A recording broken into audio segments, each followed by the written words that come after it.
এই উপস্থিতি, আপনারা এই আগুন দিয়ে আপনার জীবনে কি শিক্ষা আপনি বলবেন? যে ঘটনা ঘটলো আমেরিকায়, বক্তব্য হলো ভিতর কুটিতে, আমার লাভ কি?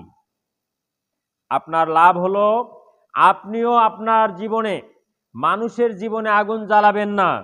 পারিবারিক জীবন থেকে শুরু করে ব্যক্তি জীবন, সামাজিক জীবন, রাষ্ট্রীয় জীবন, রাজনৈতিক জীবন, যেই কোনো জায়গায় অন্য মানুষের জীবনে আগুন জ্বালানোর চেষ্টা করবেন না।